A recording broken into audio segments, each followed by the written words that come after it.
दोस्तों, फिल्म की शुरुआत होती है एक खौफनाक सन्नाटे के साथ। एक ऐसा सन्नाटा जिसने पूरे अमेरिका को अपनी चपेट में ले लिया है। अमेरिका में एक भयंकर रासायनिक हमला पूरे देश में किया जाता है, जिसे सरकार समाज को रीसेट करने का तरीका बताती है। यह हमला कुछ ही मिनटों में लाखों लोगों की जान ले लेता है। इसके बाद सरकार ने समाज को व्यवस्थित रखने के लिए कुछ नहीं किया, जिससे बचे हुए लोगों के पास दो विकल्प बचते हैं। या तो वे किसी गैंग में शामिल हो जाएं, जो पूरे इलाके पर कब्जा जमाए हुए हैं और लगातार लड़ाई कर रहे हैं, या फिर डोमेस्टिक बनकर शांति से जीने की कोशिश करें। कुछ महीने बाद डोमेस्टिक जोड़ा मार्क और नीना अपनी कार में सामान लौट कर रहे होते हैं, क्योंकि वे मिलवॉकी जाने की तैयारी कर रहे हैं, जहां नीना के माता पिता रहते हैं। मार्क का दोस्त उसे समझाने की कोशिश करता है, दोस्त सड़क पर बहुत खतरे हैं, सोच समझकर फैसला लेना। लेकिन मार्क जिद करता है, दोस्त मुझे नीना का साथ देना है, मैं उससे अब भी प्यार करता हूँ, भले ही हम तलाक पर विचार कर रहे थे। रास्ते में वे एक रेडियो होस्ट को सुनते हैं जो डोमेस्टिक्स को चेतावनी देता है, दोस्तों फ्रीवे से दूर रहो, स्नाइपर्स पर नजर रखो और अगर कोई भूत जैसे कपड़े पहने दिखे तो तुरंत गोली चला देना। वो शीट्स गैंग के लोग हैं। थोड़ी देर बाद उनकी कार खराब होने लगती है, इसलिए वे एक सुनसान गैराज में रुकते हैं। जब मार्क गाड़ी ठीक कर रहा होता है, 3 आदमी गैराज में दाखिल होते हैं। वे दूसरे कमरे में छुपे हुए मार्क और नीना को नहीं देख पाते। मार्क धीरे धीरे कार में वापस जाने की कोशिश करता है। अचानक एक ट्रक गैराज में घुसता है और शीट्स गैंग के लोग उन 3 आदमियों पर गोली चलाने लगते हैं। मार्क को कार स्टार्ट करने में कई बार कोशिश करनी पड़ती है। शोर से शीट्स का ध्यान उन पर जाता है, लेकिन दोस्तों आखिरकार कार स्टार्ट हो जाती है और मार्क और नीना शीट्स से बचकर निकल जाते हैं। रेडियो पर उन्हें पता चलता है कि शीट्स और नेलर्स गैंग के बीच जमकर टफ युद्ध चल रहा है। दोपहर के अंत में वे रात बिताने के लिए एक सुनसान घर में रुकने का फैसला करते हैं। नीना घर में सप्लाई ढूंढने लगती है और मार्क हर कमरे की जांच करता है। एक बेडरूम में मार्क को एक मृत जोड़ा मिलता है। खून के निशान बताते हैं कि उन्हें पहले यातना दी गई और फिर मार दिया गया। मार्क दोस्ताना भाव से उनके शवों को ढक देता है। नीना एक पुराने रेडियो से अपनी माँ से संपर्क करने की कोशिश करती है, लेकिन कोई जवाब नहीं मिलता। रात में मार्क अपना नक्शा अपडेट करता है और फिर नीना के साथ सोने चला जाता है, इस बात से अनजान कि बाहर कोई आदमी उन्हें देख रहा है। अगली सुबह वह आदमी और उसका साथी नेलर्स गैंग द्वारा पकड़ लिए जाते हैं। नेलर्स उनसे पूछते हैं, दोस्त बताओ वो औरत कहाँ है? डर के मारे आदमी उन्हें नीना का पता बता देता है, लेकिन दोस्तों नेलर्स उन्हें गोली मार देते हैं। थोड़ी देर बाद दंपति नेलर्स की बाइक की आवाज सुनते हैं जो उनकी ओर आ रहे हैं। घबराकर नीना अटारी में छुपने के लिए दौड़ जाती है और हेडफोन लगा लेती, ताकि वह जो होने वाला है उसे सुन न सके। जब नेलर्स घर में घुसते हैं और कमरों की तलाशी शुरू करते हैं, मार्क एक पेचकस लेकर चुपके से घूमता है। वह जल्दी से एक नेलर पर हमला करता है और पीछे से उसके सिर में पेचकस घोंपकर उसे मार देता है। इसके बाद वह नेलर डीन को जमीन पर पटक देता है और उसके साथ हाथापाई करता है। आखिरकार वह डीन के पेट और आंख में पेचकस मारकर उसे भी मार देता है। इसके बाद मार्क और नीना अपनी कार में निकल जाते हैं, यह जाने बिना कि कोई उन्हें देख रहा है। यात्रा के दौरान वे रेडियो पर सुनते हैं कि चेरी गैंग की एक महिला सड़कों पर महिलाओं को बचा रही है और जो भी उसके रास्ते में आता है उसे मार रही है। जब यह जोड़ा एक सुपरमार्केट पहुंचता है तो वे सप्लाई लेने के लिए रुकते हैं, लेकिन एक सशस्त्र व्यक्ति उन्हें ढूंढ लेता है। हालांकि उनका डर जल्द ही खत्म हो जाता है, क्योंकि वह व्यक्ति अपना मास्क उतारता है और मार्क से हाथ मिलाकर बताता है कि वह नाथन है। नाथन बताता है कि वह उन्हें देख रहा था ताकि यह सुनिश्चित कर सके कि वे दोस्त हैं। उनकी बातचीत तब रुक जाती है जब वे एक कार के आने की आवाज सुनते हैं। तीनों तुरंत शेल्फ के पीछे छिप जाते हैं, जबकि नेलर्स सुपरमार्केट में नीना की तलाश में घुस आते हैं। नेलर्स मुश्किल से कुछ कदम ही चलते हैं कि काउंटर के पीछे छिपे नाथन के बेटे स्टीवन उन्हें गोली मारकर खत्म कर देते हैं। इसके बाद नाथन इस जोड़े को अपने परिवार के साथ रात के खाने के लिए आमंत्रित करता है। वे नाथन के ट्रक में जाते हैं जो उनकी कार को खींच रहा होता है। जब वे पार्किंग से बाहर निकलने वाले होते हैं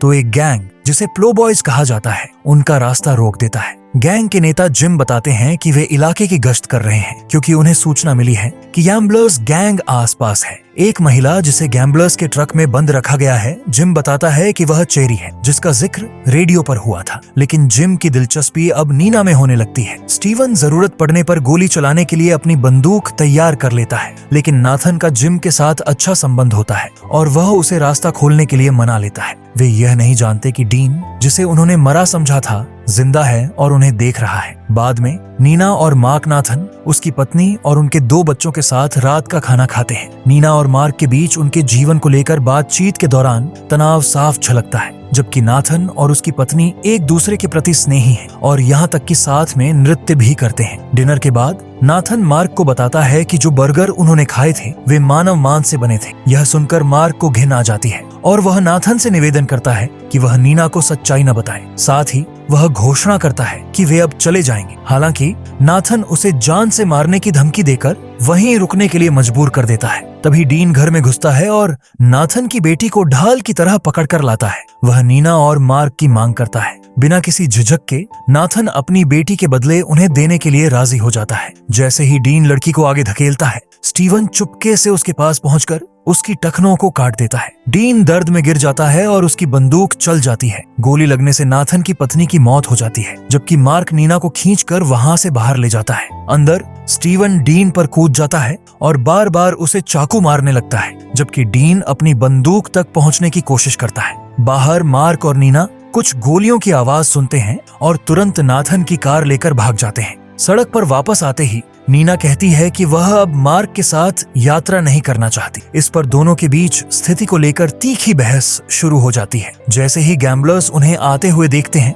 वे एक पहिया घुमाते हैं जो एक खोपड़ी पर आकर रुकता है। इसका मतलब है कि स्नाइपर को गोली चलानी होगी। गोली नीना के कंधे पर लगती है, जिससे मार्क तुरंत कार घुमाकर शहर वापस लौटने की कोशिश करता है। इस बीच नाथन जिम को फोन करके बताता है कि वह दंपति को पकड़ सकता है। जिम यह सुनकर उत्साहित हो जाता है और अपने आदमियों की तलाश में निकलता है, लेकिन उसे सभी मरे हुए मिलते हैं। तभी पीछे से बेट्सी एक पाइप से जिम के सिर पर वार करती है और उसे बेहोश कर देती है। इसके बाद वह गैंग द्वारा कैद की गई सभी महिलाओं को आजाद कर देती है। एक टेबल से कुछ बंदूकें उठाने के बाद बेट्सी एक पुलिस कार में वहां से निकल जाती है। कुछ ही देर बाद जिम के ट्रंक से आने वाली आवाजों से परेशान होकर वह कार रोकती है और उसकी टांग में गोली मार देती है। उसी समय वह जंगल में कुछ हलचल देखती है और उसका पीछा करने चली जाती है, लेकिन कार की चाबी ट्रंक के लॉक में ही भूल जाती है। अगली सुबह नीना एक केबिन के अंदर जागती है और उसके कंधे पर पट्टी बंधी होती है। मार्क आसपास नहीं होता, लेकिन वह एक नोट छोड़कर गया होता है जिसमें लिखा है कि वह खाना ढूंढने गया है। जब नीना बिल्डिंग से बाहर जाने की कोशिश करती है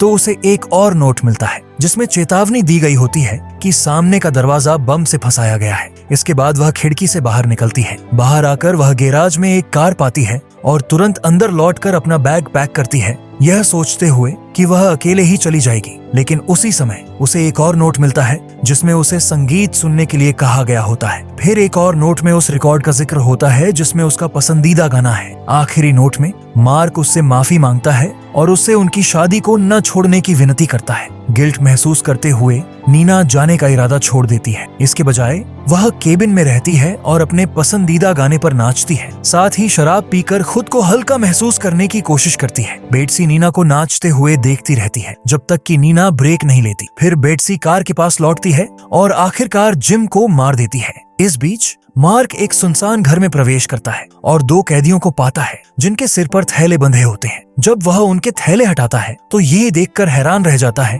कि वे नाथन और स्टीवन हैं। अचानक विलियम नाम का एक पागल आदमी उसके पीछे बंदूक लेकर आ जाता है और मार्क को अपना हथियार गिराने के लिए मजबूर करता है। विलियम बताता है कि उसे चरम हिंसा से प्यार है और वह अपने गुलाम बिल्डबिग को बाहर लाता है। विलियम कहता है कि बिल और मार्क को मौत तक लड़ना होगा और अगर मार्क ने इनकार किया तो वह नाथन और स्टीवन को मार देगा। मार्क लड़ाई के लिए तैयार होता है और बिल को ग्रोइन पर लात मारता है, लेकिन बिल उसके मुक्के को रोक देता है और इतनी ताकत से उसे मुक्का मारता है कि मार्क गिर जाता है। फिर बिल उसे इधर उधर फेंकता है, पेट में लात मारता है और गला घोंटने के लिए उसे गर्दन से उठाता है। जब विलियम इस हिंसा का आनंद ले रहा होता है, लेकिन मार्क उसके हाथ में काट लेता है। गुस्से में बिल उसे विलियम की तरफ फेंक देता है। अब मार्क के पास विलियम के साथ बंदूक के लिए लड़ने का मौका होता है। संघर्ष के दौरान गलती से बंदूक चल जाती है जिससे विलियम मारा जाता है। इसके बाद मार्क नाथन, स्टीवन और यहाँ तक कि बिल को भी आजाद कर देता है और वे सब अलग अलग रास्तों पर चले जाते हैं। जब मार्क केबिन पर लौटता है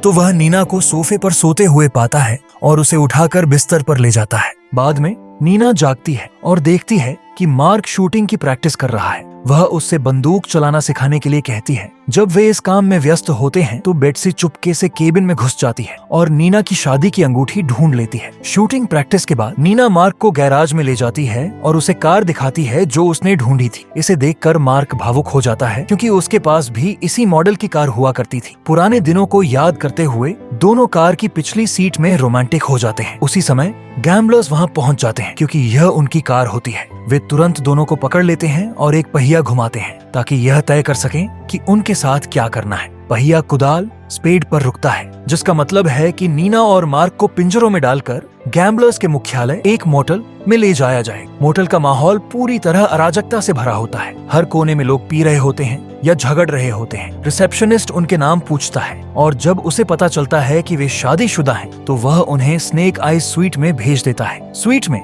एक होस्ट आता है और दांव लगाने की प्रक्रिया शुरू कर देता है। दंपति की एक हाथ कुर्सी से बांध दी जाती है, जबकि दूसरे हाथ को दर्दनाक तरीके से एक मेज पर रखी बंदूकों में ड्रिल कर दिया जाता है। हर बंदूक में एक गोली भरी जाती है ताकि वे रशियन रूलेट खेल सकें। होस्ट उन्हें चेतावनी देता है कि अगर उन्होंने उसके बताए समय पर बंदूक नहीं चलाई तो 2 और गोलियां उनकी बंदूक में डाल दी जाएंगी। अगर वे 6 राउंड तक जीवित रहते हैं तो उन्हें जाने दिया जाएगा। मार्क नीना से कहता है कि वह बिना झिझक बंदूक चलाए, लेकिन नीना होस्ट से सौदा करती है। वह चाहती है कि मार्क की बंदूक में 3 और गोलियां डाली जाएं और इसके बदले उन्हें केवल 2 राउंड खेलने होंगे। होस्ट इस शर्त को मान लेता है और गोलियां लोड करने के बाद खेल शुरू होता है। गैम्बलर्स गिनती गिनते हैं और दोनों बंदूकें चलती हैं, लेकिन पहले राउंड में किसी को चोट नहीं लगती। दूसरे राउंड में नीना की बंदूक से गोली चलती है और वह मार्क के कंधे में लगती है। इस दौरान वांडा दांव के पैसे को लेकर एक अन्य गैम्बलर से झगड़ने लगती है, जिससे होस्ट उन्हें शांत कराने में व्यस्त हो जाता है। नीना अपनी रस्सियों को खींचती रहती है और आखिरकार अपने हाथ को आजाद करने में कामयाब हो जाती है। वह होस्ट के बूट से उसकी बंदूक चुरा लेती है और उसे 2 बार गोली मारती है। फिर मेज पर गोली चलाकर उनके हाथों को बंदूकों से मुक्त कर देती है। नीना मार्क को सहारा देकर चलने में मदद करती है और बंदूक से धमकी देते हुए सभी को पीछे हटने पर मजबूर करती है। जब होस्ट मदद मांगने की कोशिश करता है तो नीना उसे फिर से गोली मार देती है। इस बार उसे मार डालती है। वांडा बदला लेना चाहती है, लेकिन कमरे में किसी के पास हथियार नहीं होता। वह बाकी लोगों से कहती है कि इस बार दंपति को जाने दिया जाए। जैसे ही मार्क और नीना बाहर निकलते हैं, वांडा और बाकी गैम्बलर्स अपने हथियार लेने के लिए दौड़ते हैं। इस बीच यह जोड़ा एक काम करने वाली कार ढूंढने की कोशिश करता है। छत पर मौजूद स्नाइपर्स उन्हें देख लेते हैं, लेकिन गोली चलाने से पहले ही बेट्सी उन्हें मार गिराती है। दोनों एक कार में भाग निकलते हैं, जबकि वांडा और अन्य गैम्बलर्स बाहर आकर उन पर गोलियां चलाते हैं। हालांकि उनकी कोई भी गोली निशाने पर नहीं लगती। गुस्से में वांडा एक साथी गैम्बलर को मुक्का मारती है और घोषणा करती है कि वे नीना का पीछा करेंगे। कुछ घंटे बाद मार्क नीना के बचपन के घर मिल्वॉकी में जागता है। पड़ोसी नीना को बताते हैं कि उसके पिता बीमारी से गुजर गए और उसकी मां ने उनके साथ रहने के लिए आत्महत्या कर ली। यह बात उन्हें एक पत्र से पता चली जो उसकी मां ने पीछे छोड़ा था। पत्र पढ़ने के बाद नीना पड़ोसियों से पूछती है कि वे उपनगरों में शांतिपूर्ण जीवन कैसे बनाए रखते हैं। पड़ोसी बताते हैं कि गैम्बलर्स कभी कभी हमला करने की कोशिश करते हैं, लेकिन उन्होंने कार बैरिकेड्स की व्यवस्था की है। छतों पर स्नाइपर्स तैनात रहते हैं और बार्ब्ड वायर से जुड़े मेल बॉक्स में विस्फोटक छुपाए गए हैं। इन सभी सुरक्षा उपायों को देखते हुए नीना खुशी खुशी अपने परिवार के पुराने दोस्त फील्ड से टकराती है। इसी दौरान बेट्सी भी पहुंच जाती है और नीना के घर के सामने वाले घर में छिपकर दुश्मनों पर नजर रखती है। कुछ समय बाद नीना फिल को एक वॉकी टॉकी पर बात करते हुए देखती है। जब वह उसका ध्यान खींचने की कोशिश करती है तो फील वापस अपने घर में भाग जाता है। शक के चलते नीना उसे चुपके से देखने की कोशिश करती है और पाती है कि फील गैम्बलर्स के संपर्क में है जो जल्द ही आने वाले हैं। उसी समय नीना एक छोटी बच्ची को सड़क पर देखती है और उसे तुरंत घर के अंदर खींच लेती है, ठीक उसी वक्त जब गैम्बलर्स वहां पहुंचते हैं। इसके बाद नीना मार्क को एक बंदूक देती है और कहती है कि वह बच्ची की सुरक्षा करे, जबकि वह बाहर लड़ने जाती है। गैम्बलर्स अपनी कारों से बाहर निकलते हैं और चारों ओर देखने लगते हैं। तभी नीना अचानक गोलीबारी शुरू कर देती है और कुछ गैम्बलर्स को मार गिराती है। गैंग कारों के पीछे छिपने के लिए भागता है और पलटवार करता है, जिससे नीना को भी कवर लेना पड़ता है। इसी दौरान बेट्सी मौके का फायदा उठाकर गोलीबारी शुरू कर देती है और अपनी मशीन गन की बदौलत तेजी से कई गैम्बलर्स को मार गिराती है। गैंग का ध्यान बेट्सी पर जाने के कारण नीना को फिर से अपनी बंदूक लोड करने का मौका मिलता है। एक गैम्बलर नीना के पीछे से आकर हमला करने की कोशिश करता है, लेकिन उससे पहले ही मार्क उसे खिड़की से गोली मार देता है। वांडा हार मानने के लिए तैयार नहीं होती और लड़ाई जारी रखना चाहती है, तो एक पड़ोसी जो छत पर पहरा दे रहा है वह भी गोलीबारी शुरू कर देता है।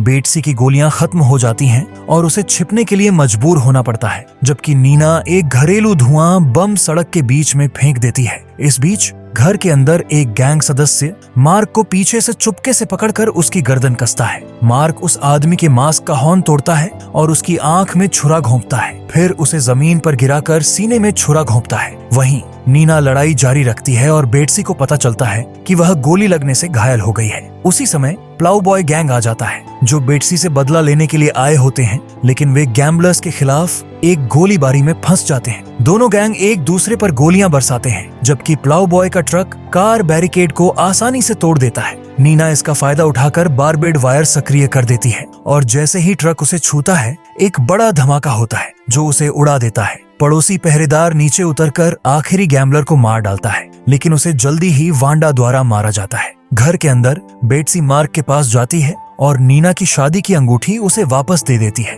उसी समय वांडा अंदर आती है और बेट्सी को सिर में गोली मार देती है। वह मार्क को भी मारने की तैयारी करती है, लेकिन नीना आकर पहले उसे गिरा देती है। अब जब सारे गैंगस्टर मर चुके होते हैं, नीना फील के घर जाती है ताकि उसे भी मारे, लेकिन वह पहले ही मर चुका होता है। फील का गैम्बलर टैटू देखकर नीना उसके पिता की पसंदीदा बंदूक टेबल पर पाती है और उसे वापस ले लेती है। घर से बाहर निकलते हुए नीना देखती है कि बच्ची फील के घर को डरावनी नजरों से देख रही है, जिससे उसे लगता है कि शायद वही गैंग के बारे में अफवाहें सच थीं, जिसमें बच्चों का एक गैंग शामिल था। इसके बाद नीना मार्क को अपने पिता की बंदूक देती है और बदले में वह उसकी अंगूठी वापस उसके अंगूठे में पहनाता है। जब वे अपनी चोटों से उबर जाते हैं तो दंपति फिर से सड़क पर निकल पड़ते हैं, गैंग के सदस्य को पकड़ने और अन्य डोमेस्टिक्स की रक्षा करने के लिए। रेडियो होस्ट अपने श्रोताओं को चेतावनी देता है कि उनके साथ पंगा न लें। इसी के साथ इस फिल्म की कहानी खत्म होती है। दोस्तों, अगर आपको ये वीडियो अच्छा लगा है तो हमारे चैनल को सब्सक्राइब कीजिए